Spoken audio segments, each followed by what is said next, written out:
자, 고난주간 특별 새벽 기도회 오늘 이제 마지막 시간입니다. 구약에 나타난 십자가 부활에 대한 이야기를 함께 살펴봤습니다. 여러분, 구약과 신약, 구약을 오실 메시아, 그리고 신약을 오신 메시아라고 그렇게 이야기를 합니다. 39권의 구약의 내용과 또 27권의 신약의 내용이 기가 막히게 하나의 주제 안에서 이렇게 만나는 거예요. 구약에서도 예수님의 십자가 사건에 대한 수없이 많은 예언과 그런 상징과 예표들이 있는 거죠. 유월절 사건에 대한 이야기들, 성막에 대한 주님의 하나님의 어떤 그런 섭리와 명령들, 불뱀에 물려서 죽어가는 자들에게 장대에 달린 놋뱀을 보면 살리라 라고 말씀을 하셨고요. 또 어제 우리가 살펴봤던 이사야서 53장의 고난받는 종의 노래, 예수님 십자가 달리시기 700년 전에 이미 너무나도 구체적이고 마치 그 장면을 이렇게 보면서 이렇게 기술을 한 것 같은 그런 예언의 메시지 아니겠습니까? 오늘은 시편 22편의 말씀이에요. 우리가 너무나도 잘 알고 있는 엘리 엘리 라마 사박다니, 나의 하나님 나의 하나님 어찌하여 나를 버리십니까? 이 말씀이 예수님께서 가상칠언, 그 십자가에서 남기셨던 7가지 말씀 가운데 4번째라고 알려져 있지만, 사실 예수님이 그냥 툭 하신 말씀이라기보다는 시편 22편에서 이미 나와 있던 성경의 구절이죠. 시편의 구절이에요. 그리고 이 말씀의 원 주체는 다윗입니다. 다윗의 시예요. 다윗의 시. 시편 22편의 그 표제어를 보면 다윗의 시, 아옐렛 샤할에 맞춘 노래라고 얘기하는데, 이 아옐렛 샤할은 새벽의 암사슴이란 뜻을 갖고 있어요. 새벽의 암사슴. 암사슴은 사냥꾼에게 아주 좋은 사냥감입니다. 그리고 연약합니다. 사냥당하기 쉬운 존재입니다. 새벽이라는 이미지는 뭘까요? 어둠을 뚫고 솟아오르는 빛을 의미합니다. 하지만 가장 짙은 흑암, 가장 캄캄한 어둠을 이야기하죠. 하지만 그럼에도 불구하고 조만간 이제 태양이 떠오르는, 서광이 비치는 가장 어두운 깊은 절망과 그런 고통의 시간에 처해 있지만 결국에는 부활의 새벽빛으로 승리하게 될 것이다 라는 것을 암시하는, 상징하는 그런 내용이에요. 마태복음 27장 45절 46절 예수님께서 직접 하셨던 이 말씀을 한번 읽어볼까요? 27장 45, 46절 시작. 제 육시로부터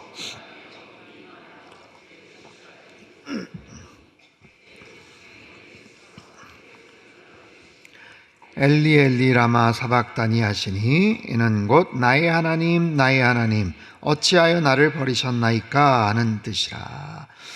자, 언제 이 말씀을 하셨는가? 제9시쯤 우리 시간에 6시간을 더하면 됩니다. 그러니까 오후 6시를 가리켜요.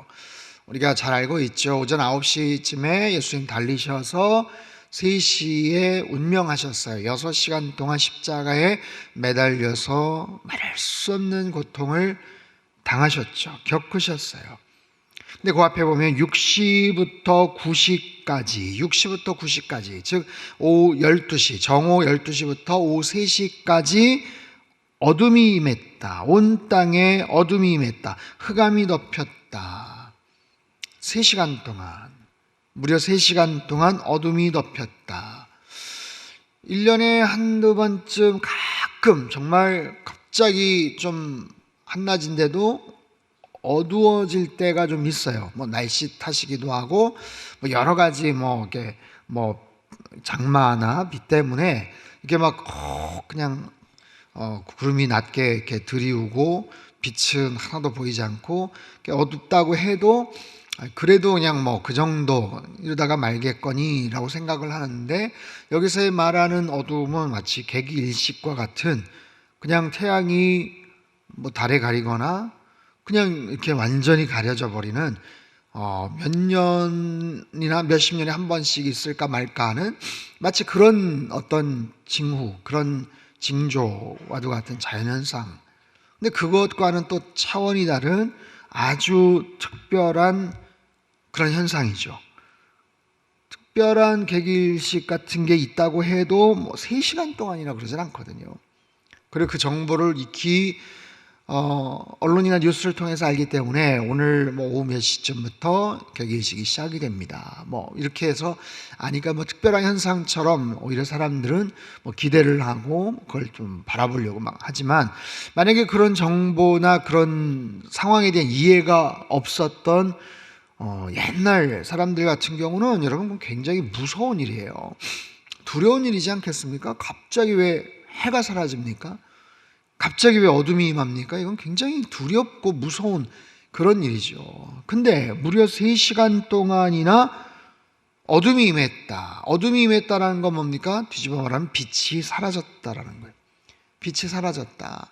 이 땅에 빛으로 오신 예수님께서 이제 숨을 거두시는 바로 그 죽음의 절망을 앞에 두신 그런 두려움의 시간, 어둠과 절망의 시간이에요. 한낮에 그 어둠이 임할 때 주님께서 크게 소리질러 말씀을 하세요. 그러니까 오후 12시부터 3시까지 임했다. 근데 예수님께서 하신 말씀이 3시에 하신 말씀이라고 하니 이제 가장 어떻게 보면 정말 새벽의 어떤 흑암과 같은, 이제 곧 빛이 임할 수 있는 뭐 이제 그런 타이밍이에요. 근데 그런 상황에서 힘을 다해서 마지막 힘을 다해서 외치시는 거예요.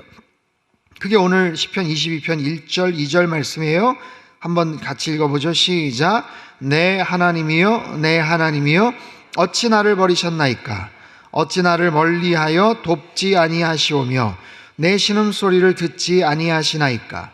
내 하나님이여 내가 낮에도 부르짖고 밤에도 잠잠하지 아니하오나 응답하지 아니하시나이다. 이 시편 22편을 누가 썼다고요? 다윗이 썼어요.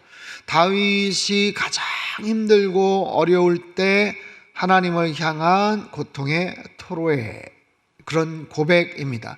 다윗의 인생 가운데서 정말 힘들고 어려웠던 많은 순간들이 있었죠. 압살롬의 반역도 마찬가지지만 특별히 사울 왕의 그 추격을 피해서 근 10년 가까이 도망 다녔을 때 사울을 뭐 죽일 수 있는 기회가 2번이나 있었음에도 불구하고 하나님 기름 부어 세우신 왕에게 손을 대는 것을 그는 극도로 싫어했고 부인했고, 그럼에도 그렇게 도망자의 신세로, 여러분 이스라엘의 나라가 뭐 이렇게 큰 나라도 아니잖아요. 우리나라 뭐 강원도 사이즈라고 얘기를 하던가요. 거기에서 10년을 이리저리 도망 다니고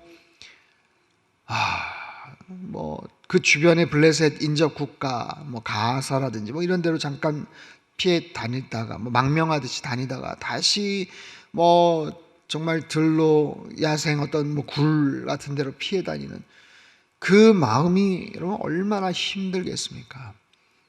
10년이요. 자그마치 10년. 상상을 한번 해보십시오. 1년 동안 만약에 뭐 빚쟁이들이 막 독촉을 한다. 상상을 해보세요. 한 달 동안 계속해서 은행에서 막 계속해서 전화가 온다. 문자가 계속 온다. 뭐 카드 값 결제 넘어가지고 계속해서 아침 저녁으로 계속해서 1588 어디서 막 전화가 막 계속 온다. 여러분 그것 자체도 굉장히 힘들잖아요. 스트레스 같잖아요. 네. 여러분 그런 마음인데 국가의 최고 통치자가 공권력을 사용해서 한 3,000명의 군사들을 풀어가지고 이잡듯이 막 뒤져나가는 그 장면이 여러분 피를 말리는 상황이에요. 자기는 누구보다도 하나님을 사랑하고 하나님의 살아계심을 누구보다도 확신하고 있는데 그런 분명한 과거의 승리에 대한 짜릿한 경험도 있는데 왜 하나님이 침묵하고 계시는가? 어찌하여 나를 버리셨습니까? 어찌 나를 돕지 아니하십니까? 왜 안 도와주시는 거예요, 하나님? 왜 내 신음소리를 듣지 않으시는 거예요? 제가 부르짖고 있잖아요. 낮에도 부르짖고 밤에도 잠잠하지 아니하오나 왜 응답하지 않으시는 겁니까? 이게 다윗의 정말 너무 속이 상하는, 너무 화가 나는, 너무 낙심이 되는 그런 상황 속에서 그냥 토해내듯이 불려졌던 이 시편 22편, 이 말씀을 주님께서는 그 6시간 매달려 계시고 그 마지막 순간에 이 말씀이 탁 머릿속에서 떠오르시고 이 말씀을 고백을 하시는 거예요. 엘리 엘리 라마 사박다니. 엘리는 히브리어예요. 라마 사박다니 아람어입니다. 나의 하나님 나의 하나님. 다윗이 그 인생의 가장 처절한 고통의 순간에 하나님 앞에 토로했던 그 말씀을 예수님께서 인용하시는 거예요. 평소 예수님께서 말씀에 대한 존중, 그리고 평상시에도 하나님의 말씀에 대해서 얼마나 깊이 암송을 하셨을까. 광야에서 사단이 유혹을 할 때도, 말씀을 가지고 유혹을 할 때도, 말씀을 가지고 공격을 할 때도 주님께서 말씀을 가지고 오히려 방어를 하시고 오히려 역공을 하시는 바로 그런 모습들, 주님께서 얼마나 말씀을 자주 접하셨는지를 알 수 있는 대목이에요. 위기의 순간에 어떤 말씀이 나에게서 튀어나오는가. 사랑하는 성도 여러분, 여러분 10년 가운데 이러한 말씀에 저장고가 있으십니까? 저장고까지는 아니더라도 내가 정말 어떤 순간에 툭 튀어나올 수 있는 그런 말씀이 있으시냐라는 거예요. 예수님과 같은 상황에서 내가 마지막 순간에 나는 어떤 말씀을 남길 수 있을까? 내 인생의 마지막으로 남기고 싶은 말씀, 하나님의 말씀이 있다면, 내 인생에 듣고 싶은 내 인생의 마지막 말씀이 있다면, 나의 묘비명에 정말 남겼으면 하는 그런 말씀이 있다면 어떤 말씀일까? 여러분, 하나님의 말씀을 사랑하는, 말씀을 존중하는 성령의 사람 되시기를 주님의 이름으로 축복합니다.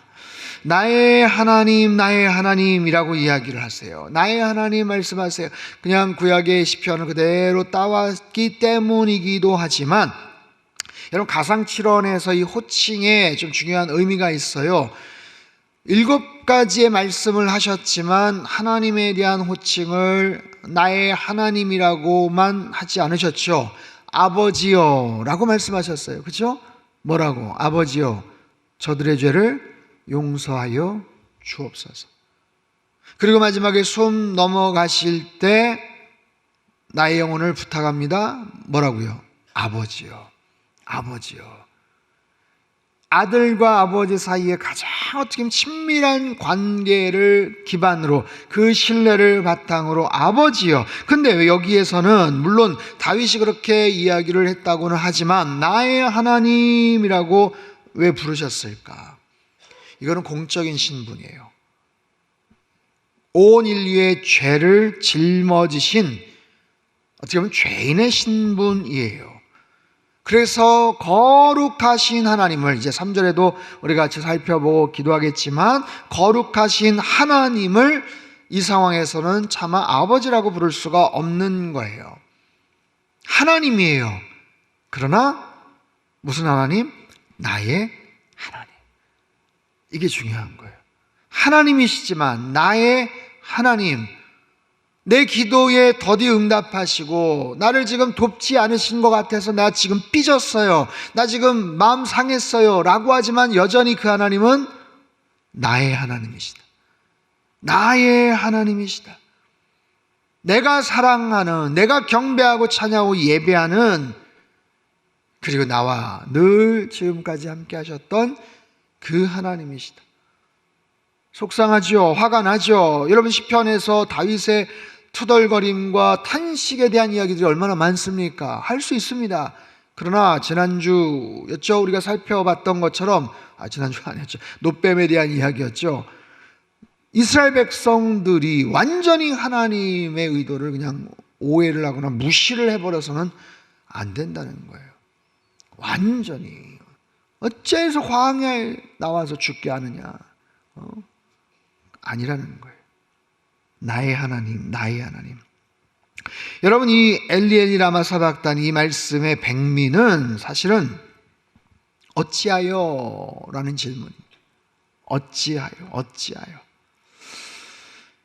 여러분, 이 단어 하나만 가지고 우리가 우리 10분 동안 한번 묵상해 봅시다 해도 굉장히 깊은 이야기들이 여기서 나올 거예요. 어찌하여? 질문이죠. 어찌하여? 어떻게 그러실 수 있어요? 질문이에요. 근데 어찌하여? 놀람의 표현이기도 합니다. 당황한 거예요. 당황스러운 거예요. 어찌하여? 불만? 불평? 이런 감정도 있지만 그거보다는 이해할 수가 없다, 이런 거예요. 이해할 수 없다. 이해할 수가 없어요. 그건 이해가 안 돼요. 저 어찌하여? 그렇죠? 이해가 안 돼요. 어찌하여? 근데 이해가 안 되는데 그 뒤는 뭐예요? 따라야 하는, 순종해야만 하는. 지금 누가? 예수님이. 다윗은 그렇다 치고, 그렇게 힘들고 어려웠지만 그렇다고 치고, 예수님이시지만 납득이 안 돼요. 지금 이해할 수가 없어요. 이런 질문. 아니, 상상할 수 없었던 거 아니에요? 이거는 전혀 예기치 못했던, 생각하지 못했던 십자가에 달리신 예수님. 지금 그 십자가에 대한 이야기를 하시는 거거든요. 죽음, 그리고 십자가. 죽을 수 있다고 칩시다. 근데 왜 하필 이런 방법입니까? 수없이 많은 질문, 이야기들이 거기서 막 발생을 해요. 어찌하여? 어떻게 그런 방법으로, 어떻게 그런 형벌로. 여러분, 그 이후에도 제자들이 배신을 했단 말이야? 어찌하여? 어떻게 베드로가 모른 척 했어? 요즘 말로 쌩깠어? 이런 거예요. 어떻게 그럴 수 있어? 그런 부당한 재판을, 그런 억울한 처벌을 예수님조차도 어찌하여 물으실 수밖에 없는, 이건 말도 되지 않아요. 이건 말이 안 돼. 전혀 있을 수 없는, 절대로 그래서는 안 되는 일이죠 라는 반문이 나오는 거예요. 여러분, 이미 비슷한 반응을 베드로가 보였던 것을 여러분 기억하십니까? 베드로가 주여 그리 마옵소서. 그럴 수 없습니다. 어찌하여? 이거예요. 마태복음 16장 21절에서 23절 말씀 우리 같이 한번 읽어볼까요? 시작. 이때로부터 예수 그리스도께서 자기가 예루살렘에 올라가 장로들과 대제사장들과 서기관들에게 많은 고난을 받고 죽임을 당하고 제3일에 살아나야 할 것을 제자들에게 비로소 나타내시니 베드로가 예수를 붙들고 항변하여 이르되 주여 그리 마옵소서. 이 일이 결코 주께 미치지 아니하리이다. 예수께서 돌이키시며 베드로에게 이르시되 사탄아 내 뒤로 물러가라. 너는 나를 넘어지게 하는 자로다. 네가 하나님의 일을 생각하지 아니하고 도리어 사람의 일을. 보십시오. 이게 그 얘기예요. 어찌하여? 베드로가 예수를 붙들고 항변하여 이르되 주여 그리 마옵소서. 어찌하여 그런 얘기를 하십니까? 아니, 일이 절대로 주께 미치지 못할 겁니다. 제가 막아보겠습니다. 제가 그거 허락하지 않습니다. 이런 얘기 아니겠어요? 오죽하면 예수님께서 사탄아 내 뒤로 물러가라 이런 말씀하시지 않습니까? 예수님이 죽으신다? 말도 안 되는 소리. 3년간 내가 얼마나 고생을 하면서 예수님을 뒤를 따랐는데 이제 곧 영광을 누릴 것 같은데 예수님 여기 와서 죽으셔? 십자가? 말도 되지 않는 소리. 그거예요. 어찌하여? 여러분, 이 단어 하나에 담겨있는 엄청난 파생되는 그 다음에 이어지는 질문들, 여러분, 이게 십자가의 신비입니다. 신비. 십자가의 지혜. 십자가의 지혜. 마지막 돌아가시기 직전까지도 예수님의 입에서 그 고통 속에서 터쳐 나온 그 질문, 어찌하여, 이게 예수님의 그 십자가에 담긴, 예수님조차도 납득하기 어려운 6시간 동안 매달려 계셨잖아요. 처음 너무 아프니까, 너무 고통스러우니까 처음 한 1시간 전쯤에, 1시간쯤에 어찌하여 나를 버리십니까? 이렇게 하시다가 한 4시간, 5시간 동안 매달려 계시다가 이제는 납득이 되고 이해가 되고, 이제는 받아들여야지, 아버지여 용서해 주시고 이제 제 영혼을 부탁합니다, 이렇게 순리대로 이렇게 나가는 게 아니라 예수님 마지막 숨 넘어가기 직전까지도 어찌하여 라고 말할 수밖에 없는 이 십자가에 담긴 엄청난 신비, 도저히 인간의 지혜로는 받아들일 수가 없는, 그럼에도 그것을 짊어져야 되는, 여러분, 그래서 십자가는 하나님 지혜의 정말 궁극의 극치, 그 지혜의 가장, 도저히 어떤 인간도 아니, 어떤 AI도 정말 감히 범접할 수 없는 가장 대단한 신비와 지혜가 바로 십자가 안에 담겨져 있음을 믿습니다. 그 십자가가 바로 기독교의 상징이 되었어요. 지난주에도 말씀을 드렸잖아요. 세상에 어떤 종교가 여러분 사형도구를 상징으로 삼습니까? 여러분, 이슬람, 무슬림 상징이 뭔지 혹시 아세요? 초승달입니다. 초승달, 아주 가느다란 달이에요. 이것은 14세기 한 전쟁에서 국왕이 전쟁터를 방문했을 때 초승달이 떴기 때문이다, 뭐 이런 이야기도 있고, 아니면 마흐멧이 알라로부터 최초의 계시를 받았을 때 뭐 초승달이 떠 있었다, 뭐 그래가지고 초승달을 자기네들 하나의 심볼, 상징으로 해요. 이런 불교에서의 상징은 뭡니까? 만자이죠. 그 독일 나치 그 반대죠. 이 만자는 바람개비가 이렇게 돌아가는 것을 상징적으로 표현했다고도 하고, 뭐 부처의 84,000 법문이 그 바람개비처럼 돌고 돌아서 멈춤이 없어야 된다, 뭐 그런 의미래요. 그러니까 나름대로 좋은 의미들을 거기다 붙이는 거예요. 좋은 상징들을 이야기하는 거예요. 그러나 사형틀인 경우는 전혀 없어요. 십자가에 담긴 오묘하고 놀라운 진리죠. 나의 하나님, 나의 하나님, 어찌하여 나를 버리십니까? 버리십니까? 버림받는다고 생각을 하셨어요. 버림받는다고 느끼셨어요. 버림받았다라는 그 느낌이라는 것은 얼마나 불쾌하고 힘든 감정입니까? 내가 버림을 받았다? 비참한 거예요. 외로운 거예요. 고독한 거예요.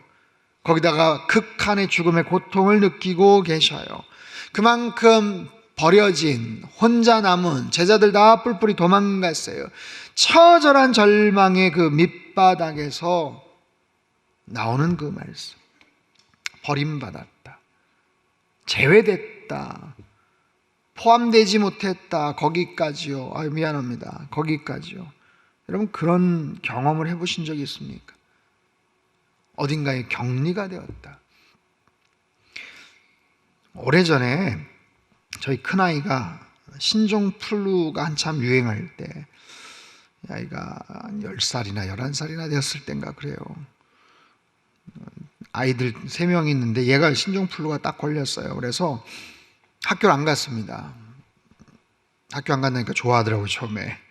학교 안 가고 방에 격리가 됐어요. 격리가 됐어요, 정말.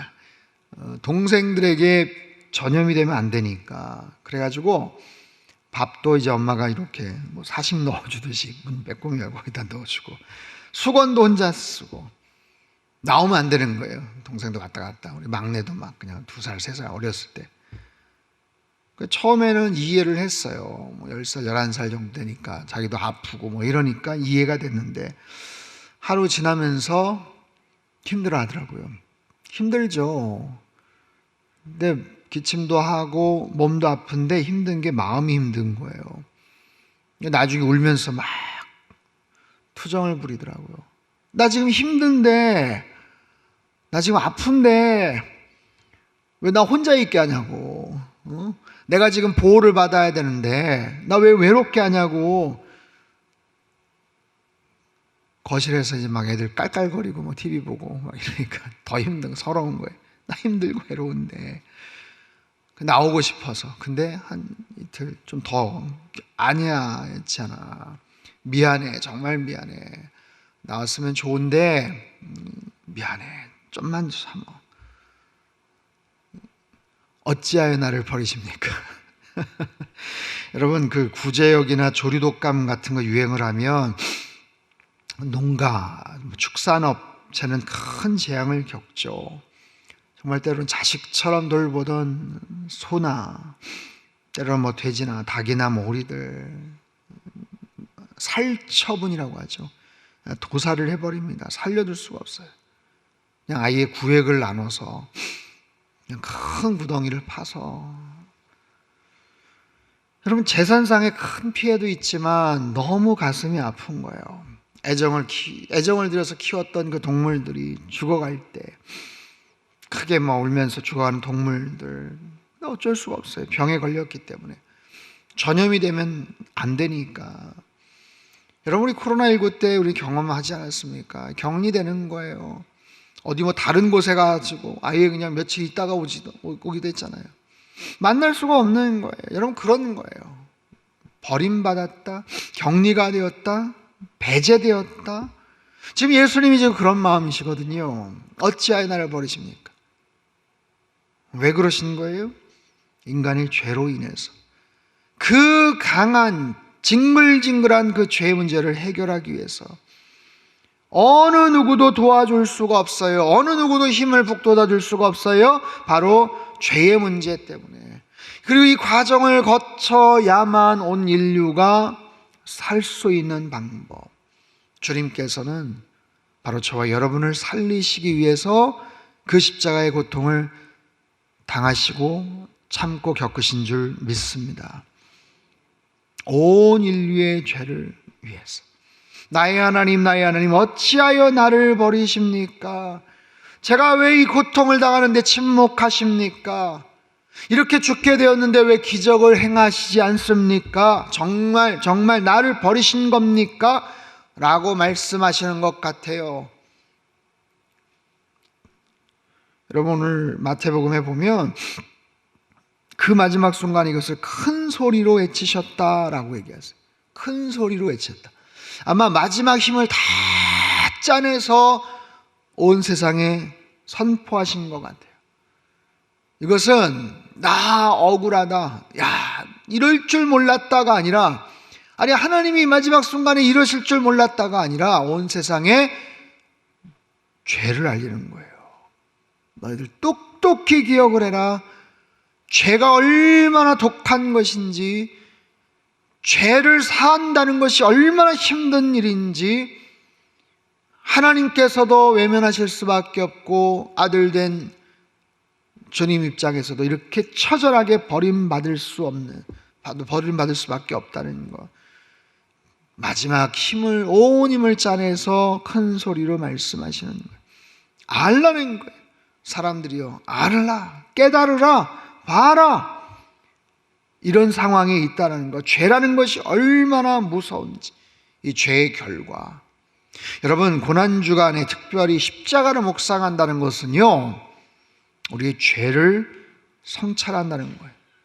우리 안에 있는 죄된 것들, 그 죄로 인해서 파생되는 수없이 많은 인류의 불행들, 인간의 욕심들, 우리 안에 아직 이것이 활성화가 되지 않았지만 언제든지 나타날 수 있는 이 죄된 이 모든 심성들, 여러분, 끔찍한 죄악들, 흉악한 범죄자들, 여러 가지 정말 눈살 찌푸리게 하는 죄된 그런 모습들 보면서 손가락질하고 조롱을 하지만, 여러분, 우리 안에도 늘 마치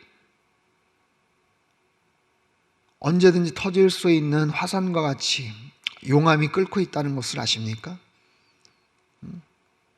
죽어있는 화산이 아니고 아직도 살아있는 화산과 같은, 그렇죠?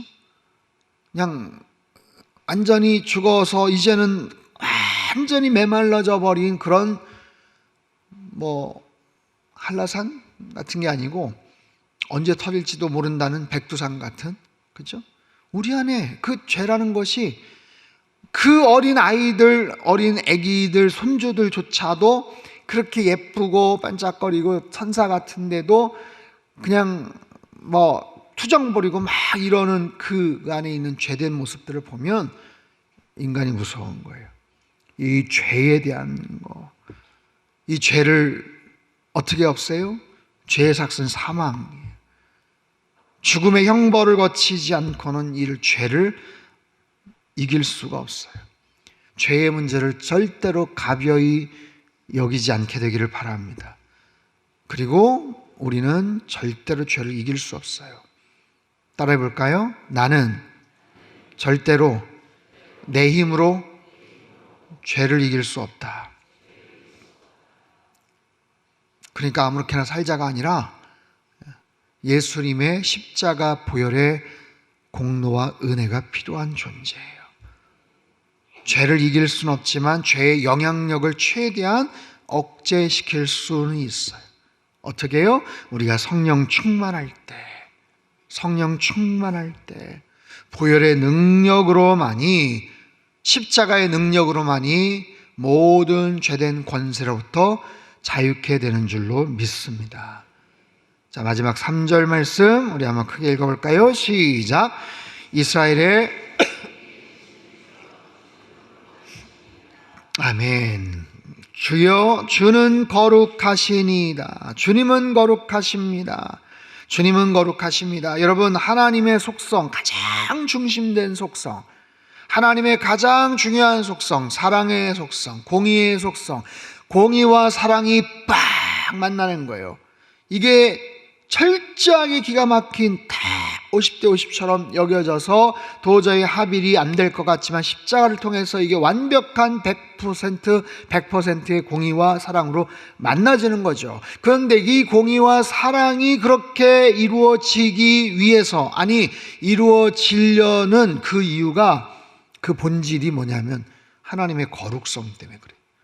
하나님의 거룩성, 하나님의 가장 기저의 중심에 하나님의 하나님 되심, 그 거룩성, 그 거룩성이 보존이 되는 또 다른 하나의 껍질과 같은 그것을 철저하게 보존하는 것이 하나님의 사랑과 하나님의 공의에 대한 속성이 다 완벽하게 둘러치는 거예요. 하나님은 거룩하십니다. 거룩하신 하나님, 그 아버지 하나님의 뜻을 따르겠습니다. 그 하나님의 거룩하심을 예배하겠습니다. 내 뜻대로 마시고 아버지의 뜻대로 하옵소서. 그것이 십자가에서 발현이 되었고, 주님의 그 엘리 라마 사박다니 말씀을 통해서 그렇게 실현이 된 거예요. 사랑하는 성도 여러분, 한 주간 고난주간 말씀을 통해서 구약에 나타난 십자가 부활에 대한 메시지들을 여러분 마음속에 또 잘 새기셨으면 좋겠어요. 그리고 오늘 이제 마지막 성금요일, 하나님의 거룩하심을 늘 묵상하며 찬양하며 살아가시기를 주님의 이름으로 축복합니다. 십자가로 이루어 주신 그 구원, 그 생명의 능력을 가지고 거룩하신 하나님을 찬양하는 우리의 평생이 되시고 우리 상당교회가 될 수 있기를 주님의 이름으로 축복합니다.